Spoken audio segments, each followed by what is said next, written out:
Hi, welcome to our channel where we share the most intriguing stories. When a retired Army vet turned golf club owner faces off against a power-hungry HOA president bent on seizing his land, a quiet suburb erupts into a legal and personal war. Lies, forged documents, and federal agents. This isn't just real estate, it's war on the green. The morning they tried to shut down my golf club, I was elbow deep in diesel grease, fixing one of the older utility carts that wouldn't start unless you begged it and hit it with a wrench. The sun was just starting to crest over the pines, and the dew still clung to the fairway like a stubborn tenant. I was in my usual work boots, sleeves rolled up, classic rock humming low from the shop speakers, and not a damn thing in the world suggested I was about to step into a legal minefield. My name's Clint Dallas.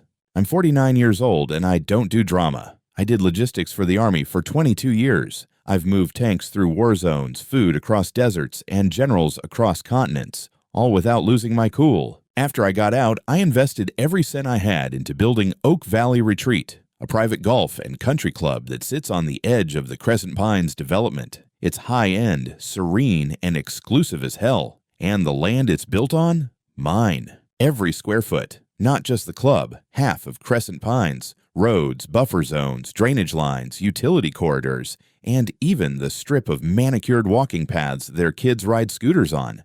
I own it. When the developers came sniffing around 10 years back, I let them lease it under ironclad terms. I kept all land rights and infrastructure control, made damn sure of it. They built the houses, formed an HOA, and that HOA's been cutting me rent checks every month ever since. I never joined it. Never had to.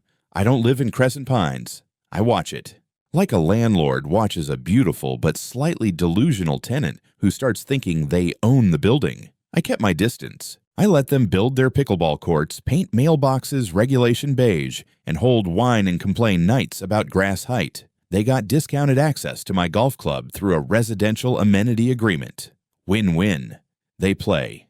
I profit. And then came Karen Lassiter. She moved in 6 months ago and wormed her way into the HOA board faster than a termite in a redwood. She used to be a CPA, big on spreadsheets, low on charm. Apparently, she used Excel like a weapon and numbers like a cudgel. Next thing I know, she's president of the HOA and sending out newsletters with phrases like community standard enforcement and visual compliance initiatives. I didn't pay attention. I've seen power-hungry types before, but I didn't expect her to come after me. That morning, as I was rinsing my hands at the outdoor sink behind the pro shop, my assistant Jasmine came sprinting up with a folded envelope. "Clint," she said, breathless, "you need to see this." I took the envelope, saw the county court seal, and immediately felt that familiar gut-tightening sensation. Inside, an official temporary injunction against Oak Valley Retreat. Immediate cease and desist of all operations due to community safety concerns. Motion filed by the Crescent Pines Community Safety Commission.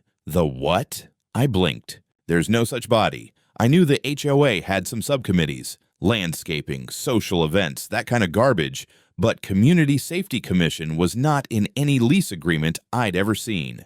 The injunction accused my club of hosting non-residents after dark, contributing to unauthorized noise levels, and attracting potentially disruptive outside clientele. All phrased so politely it made my blood boil. It was dated 2 days ago. I hadn't received a single prior notice. I stormed into my office, called my attorney, and asked how the hell an injunction got filed on land I own without my knowledge. "Looks like they submitted it ex parte," he said. "No notice required. Judge issued it based on HOA's complaint." "But I'm not part of the HOA," I said. "Yeah," he replied. "That's about to become a problem." An hour later, as I was trying to process the legal insanity of it all, Jasmine burst in again, tablet in hand this time. "You need to see what they just posted in the HOA bulletin," she said. There, in full color, was a smug little banner across the Crescent Pines online newsletter. Golf club closed permanently. Fitness center coming soon. They hadn't even waited for due process. They announced my business was dead like it was a done deal. Karen's name was all over it. Exciting redevelopment opportunities. Residents first planning. Retaking shared space. Shared space. She thought she was going to build a gym on my goddamn land. I stared at the screen for a long minute. My hands had gone still. The golf club wasn't just my business. It was mine. I built it from the ground up, mowed those greens myself when the budget was tight, ran events for veterans, taught high school kids how to play. It wasn't just turf and tees. It was a middle finger to everyone who told me I wouldn't make it after the Army. And this HOA harpy thought she could just rezone it into a rec center. My phone buzzed again. It was one of the club regulars, retired firefighter, HOA resident, confused and pissed. He got the newsletter and thought we were already closed. We're not closed, I said. We're not going anywhere. But something in me knew. This wasn't going to be just a legal headache. This was war. Karen Lassiter didn't just want power over her block. She wanted to steamroll anything outside her precious little HOA charter, even if she had to forge it into existence. And the worst part? Somehow, she just got a judge to listen. 2 days after that circus of an injunction landed in my lap, I found myself sitting in a leather chair across from my attorney, Alan, while he flipped through a printed copy of the so-called complaint filed against me. We were in his downtown office. Nice view, overpriced coffee, and the faint smell of legal firepower in the air. I wasn't in the mood for any of it. Alan leaned back and muttered, "Jesus, this is a clown show." "Yeah," I said. "The kind that sells gym memberships on other people's land." The complaint itself was laughable, filed by something called the Crescent Pines Community Safety Commission, which didn't exist in any of the HOA's own charters or bylaws. It included half a dozen resident statements accusing my club of harboring non-residents after dusk, creating noise, and one woman who said she felt unsafe seeing strangers near her backyard fence during twilight hours. No timestamps, no names. No evidence. Even more interesting, all of it was signed off by Karen Lassiter. Can a homeowners association just invent a commission and file in court? I asked. They can try, Alan replied. They shouldn't succeed. But small county judges sometimes grant temporary orders just to err on the side of caution, especially when it's phrased as a public safety concern. They literally fabricated a government-sounding board out of thin air. Oh, I agree. But welcome to civil court. It rewards paperwork over truth. Alan promised to file a motion to dissolve the injunction within 48 hours, but he also advised me, for now, to keep operations low profile. No events, no weddings, no open tournaments. The optics mattered. Meanwhile, my club was hemorrhaging revenue by the hour. Vendors were backing off, members were calling confused. And the HOA. They were acting like they'd already won. That same afternoon, someone forwarded me an internal HOA bulletin. And when I say bulletin, I mean a full-blown propaganda pamphlet. The headline read, Oak Valley closing the chapter, and below it, Karen was pictured standing near the gates to my club, like she was posing for a ribbon cutting. Her quote underneath made my skin crawl. This marks a new era for Crescent Pines, one focused on fitness, wellness, and unity. We are reclaiming this space for our residents. Reclaiming? From who? Me? The gall of this woman could power a nuclear reactor. Then came the kicker, a draft site plan for a future community fitness and wellness complex, complete with spa, yoga room, kids' splash pad, and a parking lot, right where my golf club sat.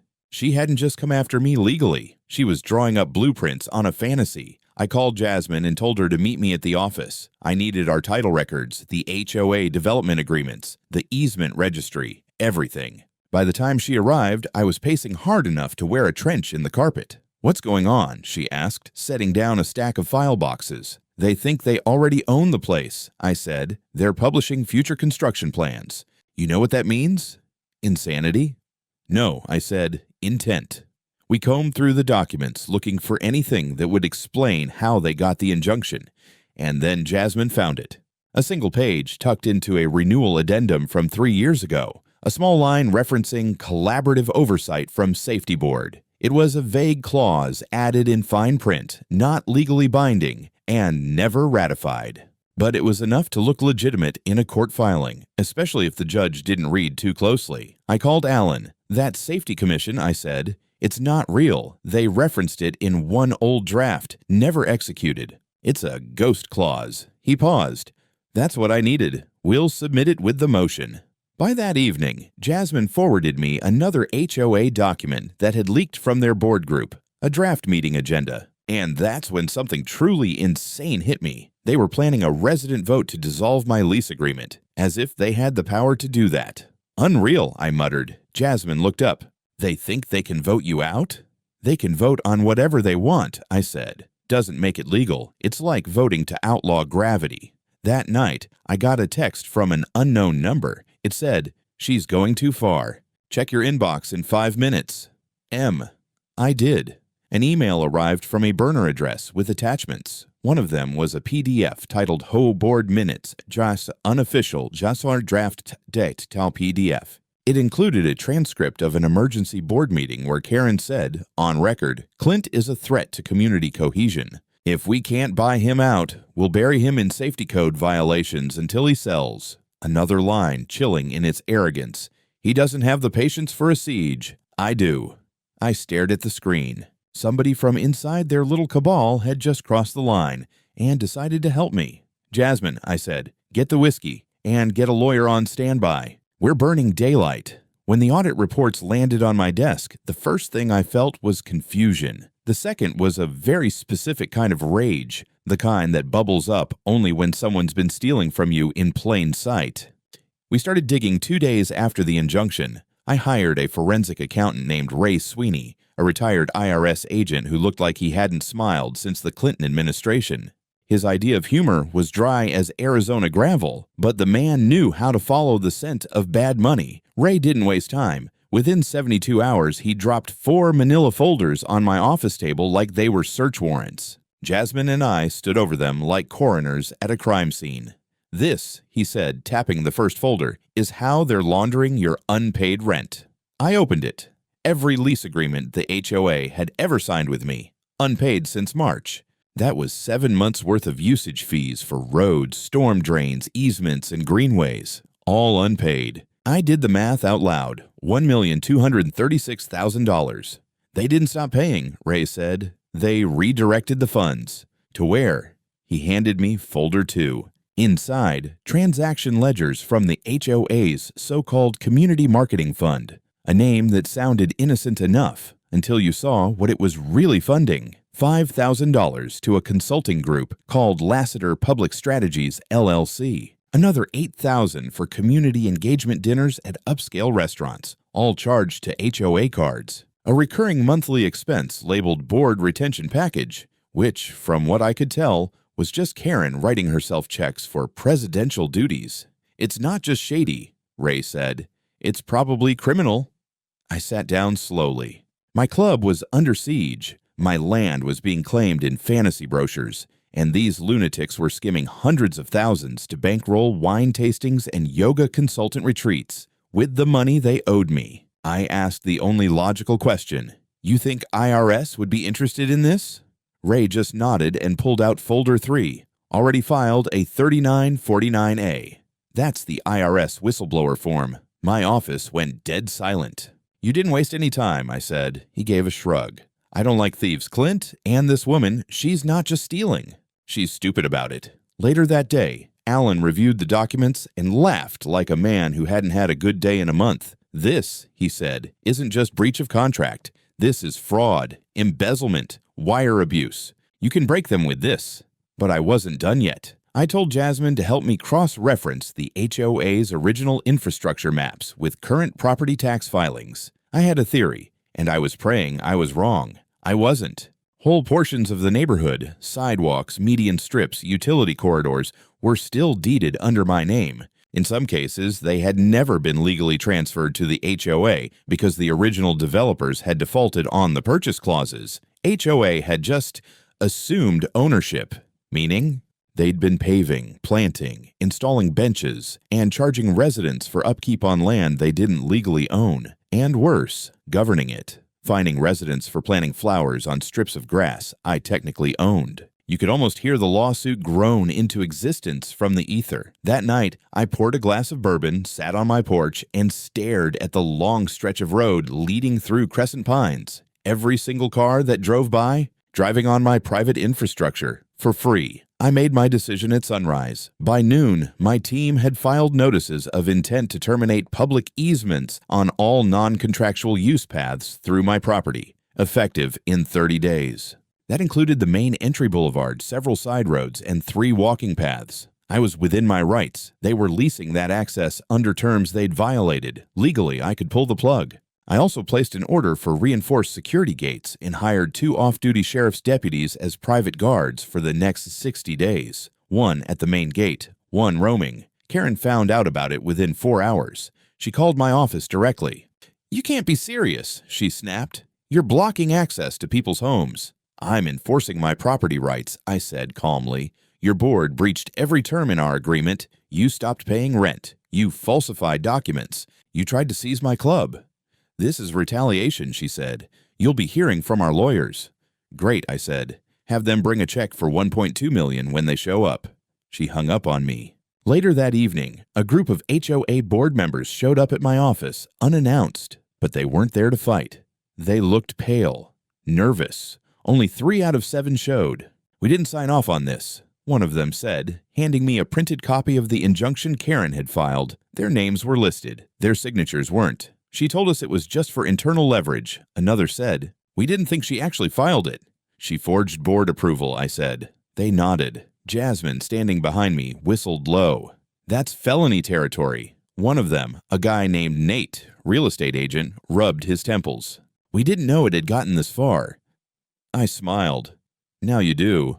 As they left, Nate lingered behind and leaned in. "You didn't hear this from me, but there's someone on the board who's been trying to keep you informed. Not all of us drink the Kool-Aid." So I was right. There was a mole, and they'd just become my most valuable ally. You'd think the board of an HOA caught red-handed stealing, forging, and trespassing would have the good sense to lay low. Maybe issue a statement, shuffle leadership, offer to pay what they owe. But not Crescent Pines. And definitely not Karen Lassiter. The week after we served notice of easement termination, she doubled down. The HOA issued a community alert that went out by email, paper mail, and even printed flyers duct taped to stop signs. In big, bold font, access to community roads being illegally blocked by golf club owner. Emergency HOA meeting required. Illegally? I reread it twice, then laughed so hard I dropped my coffee on my boots. Karen was trying to paint me as the villain, some rogue businessman fencing in their idyllic suburb. Never mind the fact that she'd drained their operating budget into a marketing fund that apparently funded sushi tastings and LinkedIn ads. According to the flyer, the HOA was calling for an emergency resident meeting to vote on revoking infrastructure leases and empowering the HOA to reclaim and maintain essential roads and services. Let me translate that for you. We screwed up and now we're going to pretend we can make it all go away by voting really hard. Jasmine and I attended the meeting. We weren't invited, but we weren't trespassing either. The clubhouse where it was held sat partially on land I owned, and frankly, I wanted to see the whites of their eyes. The place was packed. Folding chairs, angry murmurs, confused seniors holding free cookies. Karen stood at the front like a Sunday preacher, arms raised, mic in hand, smiling like a rattlesnake. "Mr. Dallas," she announced, clearly spotting me, "is welcome to observe, but this meeting is for residents." I gave her a polite nod. Lovely venue. Should probably confirm the property lines, though. Gasps. Laughter. A few people actually clapped. Karen opened with a slideshow. Pie charts. Quotes from anonymous residents about feeling unsafe. Blurry nighttime photos of the golf club's parking lot, as if a Corolla with fog lights was proof of criminal intent. And then she got to the big finale. Community Fitness Vision Plan. A digitally rendered image showed the golf club's main building bulldozed, replaced by a sleek gym with glass walls, a lap pool, and an inclusive wellness zone. "Render's cute," I said. "Mind if I use your roof to build a shooting range?" More gasps. One guy dropped a cookie. Karen was undeterred. "Tonight, we vote to reclaim our community." Then came the vote. Except legally. It meant nothing. You can't vote away a signed lease. You can't reclaim land you never owned. You can't legislate your way into someone else's deed. Still, the residents raised their hands. Most went along, confused, pressured, or just tired. A few didn't. Some even walked out. Afterward, I was approached by a woman in her 60s named Linda, who lived on Cypress Loop, a cul-de-sac that, it turned out, sat entirely on one of my parcels. "She says you're going to trap us in our homes," Linda whispered. "Is that true?" "Only if you try to build a Pilates studio on my front lawn," I said with a wink. She smiled. "I didn't vote." "Good," I said. "That means you're still sane." What followed in the next 72 hours was a full-blown information war. Karen launched a barrage. Press releases to local news outlets, a social media campaign called Jesus Take Back Crescent, and a slick online petition claiming the club's behavior is endangering neighborhood unity. She even hired a PR firm. I checked. They were based in Miami and had no idea they were working for a suburban HOA in Georgia. I, on the other hand, went tactical. We ran a counter campaign, polite, clean, and full of receipts. Videos of veterans events at the club.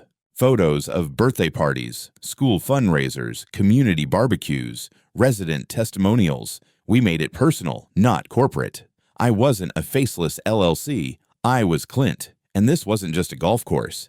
It was a place people grew up around. Then I dropped the bomb. A full-page open letter in the local paper, title, The Truth About Crescent Pines and Who Really Owns It. Inside, proof of HOA's unpaid obligations, a map of all parcels still deeded to me, excerpts from Karen's falsified board filings, screenshots of the Fantasy Fitness Center presentation, and, at the bottom, an invitation to any resident unsure of where they stand. I invite you to speak with me directly. My doors are open. Your HOA can't say the same. That letter hit like a shotgun blast in a glass room. Karen lost her mind. She issued a formal cease and desist, claiming I was defaming the association. My lawyer framed it and hung it in his bathroom.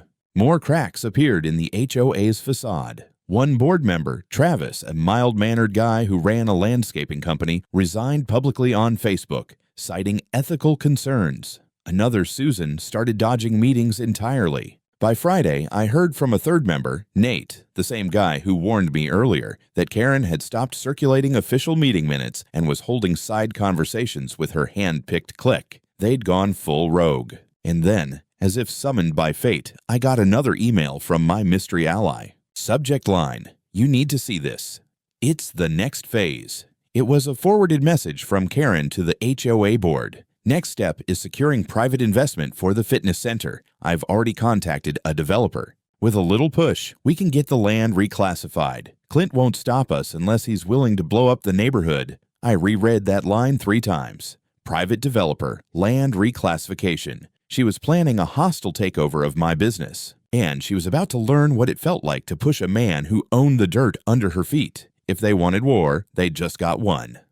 The morning after I received that forwarded email about Karen's developer plan, I had a meeting with Alan and Ray at my office. Alan walked in with 2 coffees and a copy of the HOA's latest newsletter. Ray walked in with a flash drive and the look of a man who had just found the bottom of someone's dirty laundry basket. She's shopping around for private investors, Alan said, tossing the newsletter on my desk. Claims she has a firm lined up already, calls it a public-private partnership, thinks it'll make the zoning board fold. She's trying to reclassify my land, I said. Ray plugged in the flash drive. And she's going to walk straight into a federal audit doing it. He brought up a spreadsheet, one I hadn't seen before. This is a flowchart of Crescent Pines HOA's banking activities over the last 18 months, he said. The short version? They're cooked. He clicked through. Over $300,000 diverted to what they called strategic community partnerships. Shell invoices issued from 2 Florida-based LLCs, both registered to a woman named Pamela Lassiter, Karen's cousin. Payments labeled as outreach consulting, future asset planning, and my personal favorite, voter education. Then Ray pulled up an internal memo from the HOA leaked from our mystery friend. In it, Karen laid out a timeline for redevelopment of the golf club grounds, starting with applying for a conditional zoning variance through a local planning board. Only one problem: she didn't own the land. She's submitting requests based on fraudulent documentation, Alan said. That's zoning fraud, and given the tax exposure here, this is no longer a civil issue. Ray nodded. I called in a favor. My old field office with the IRS forwarded it to a joint task force. You'll want to stay available next week. That hit me like a freight train. Wait, I said. You escalated this to a federal case. Ray just sipped his coffee. We didn't start this. She did. By that afternoon, a quiet little black SUV with government plates was parked across from the Crescent Pines HOA office. 2 agents, buttoned up, no smiles, entered the building with a satchel full of subpoenas. According to Nate, who texted me 5 minutes later, Karen turned white as chalk when she saw them. The message was clear. This wasn't neighborhood politics anymore. This was federal financial crime. Later that evening, I finally met the mole. His name was Mark Vinton, a quiet guy in his early 50s who worked in civil infrastructure design. He owned a modest home on the far side of Crescent Pines, drove a 10-year-old Toyota, and had the expression of someone who hated being involved in other people's drama, but hated fraud even more. He invited me to his back porch. No small talk, no beer, just the business.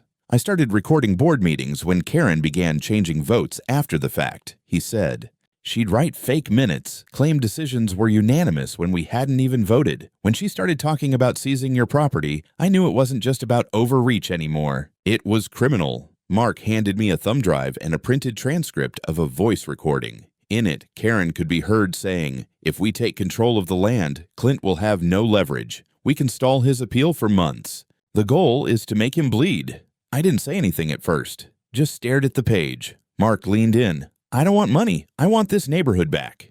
You'll get it, I said. You just made it possible. The next morning, we filed an emergency injunction in state court, this time from our side. The filing included evidence of forged board approvals, a sworn affidavit from Mark, financial statements showing diversion of HOA funds, screenshots of Karen's plans to file fraudulent zoning requests, and the kicker, confirmation that a federal investigation was now underway. We requested an immediate stay of all HOA operations related to the golf club, pending outcome of both the federal and civil investigations. By noon, the judge signed the order. Karen's fitness center plans, frozen.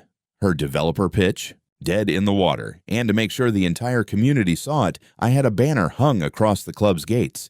Temporary operations paused due to fraudulent HOA actions. All lease rights remain in effect. Landowner retains control. Subtle? No. But subtlety was wasted on Crescent Pines. Residents started asking questions, loudly. People who had blindly voted with Karen now realized they'd been part of a con job. Nate told me some families were already meeting with lawyers to sue the HOA for misrepresentation. Then came the mailer. An anonymous flyer slipped into every mailbox on Cypress Loop and Birch Hollow, titled, "What has your HOA really done with your money?" It laid out everything in simple, angry terms. Broken leases, fake committees, forged votes, IRS flags. The golf club they nearly lost. Karen's grip shattered overnight. And in the middle of it all, I just sat on my porch, sipping bourbon and watching the neighborhood lights blink out one by one, like little lies losing power. The day the roads closed was the day Crescent Pines remembered who really owned the ground they walked on. It started with a quiet click, electronic locks engaging on the new access control gates. Then came the sound of rolling metal as steel barriers slid across the main entry boulevard. By 8 in the morning, the entire northern entrance was blocked. A uniformed deputy leaned against his cruiser nearby, arms folded, sunglasses on, watching commuters stack up like confused cattle at a state fair. This wasn't symbolic. This was tactical. 2 more side streets were sealed by noon. Emergency access remained, of course. I wasn't a monster, but everything else shut down until further notice. The HOA had violated their lease agreements, forged legal documents, defaulted on over $1 million in infrastructure rent, and tried to seize my club. In response, I did what any responsible property owner would do. I revoked public use rights. Per contract, 30 days after notice, full enforcement began. Karen called the sheriff's department. I'd already called them first. "This is not your land," she screamed at the deputy. "You can't let him do this." "Ma'am," the deputy said, not even blinking. "He owns it. We've got the plat maps right here." She looked like a fire hydrant about to burst. Then she stormed over to my club. Or tried to. The guard at the gate asked if she had an appointment. "This is illegal," she shrieked. "No, ma'am," he replied. "This is contractual." The best part? I didn't even need to be there to enjoy it. Jasmine recorded everything from the upper balcony. We uploaded the clip to the club's social media with the caption, "When you forget who your landlord is."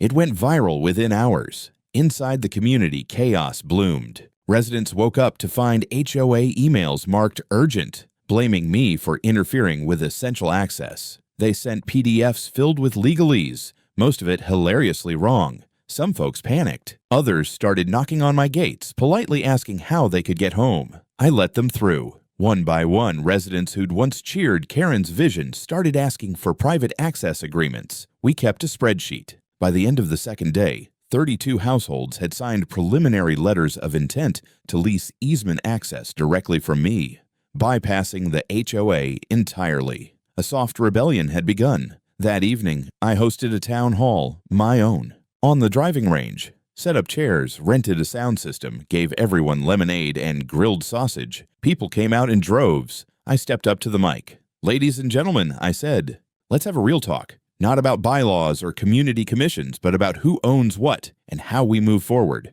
I laid it all out. The leases, the unpaid debt, the forged signatures, the investigation, the attempted seizure, and the fact that you can't build a fitness center on someone else's land without asking first. I didn't shout. I didn't threaten. I just showed them how their HOA had driven the neighborhood into legal hell.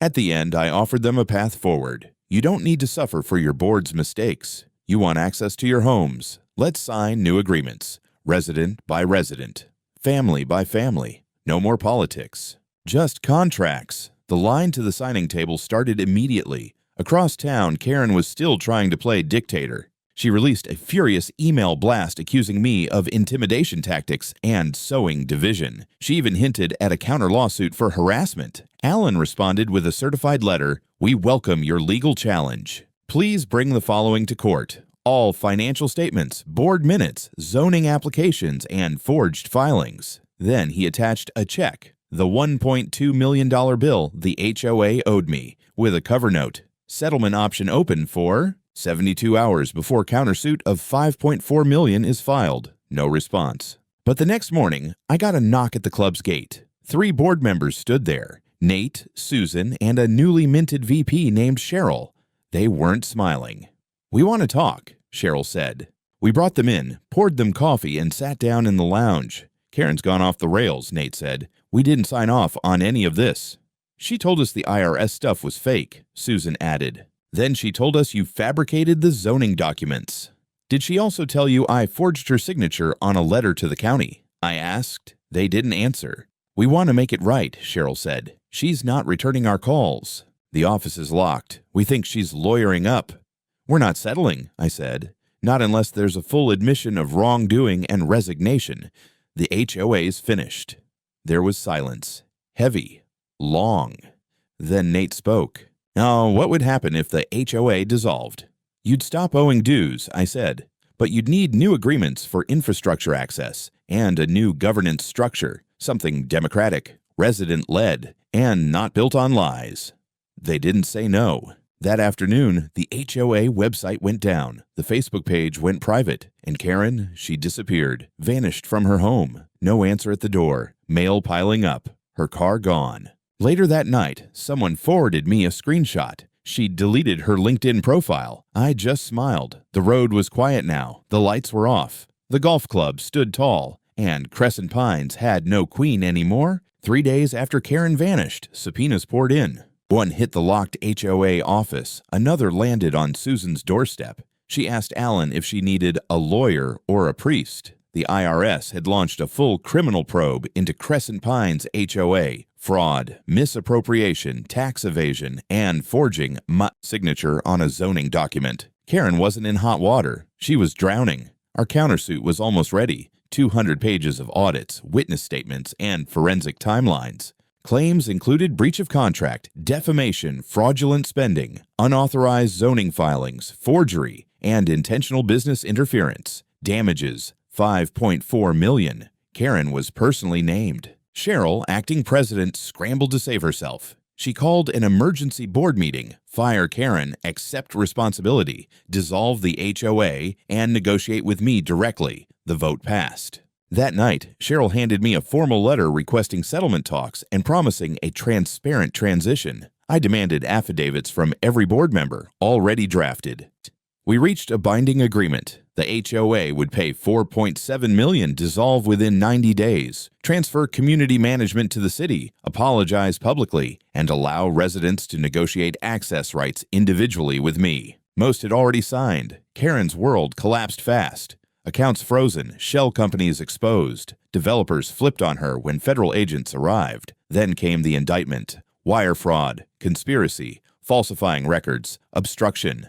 She was arrested barefoot in her yard by IRS agents and a grinning deputy. Jasmine framed the headline above the bar. Crescent Pines entered the largest HOA dismantling in county history. Some celebrated. Others panicked until they realized the city could handle basic services without Karen policing garden gnomes. I reopened Oak Valley Retreat at full power. Raised rates, demand doubled. And I saved one plot across from the old HOA office for something fitting. Construction began the day Crescent Pines adjourned for good. Karen's gym dream. I built it, but named it the 19th hole. Exclusive lounge, VIP terrace overlooking the course. A sign on the door. Private access only. HOA members need not apply. 6 months later, the only trace of the HOA was the scorched gravel where their office trailer once stood. The city hauled it off with no ceremony. A few residents watched silently. Someone clapped. Nobody touched Cheryl's cookies. I stood back, hands in pockets, watching the last piece of Karen's empire disappear like a bad smell.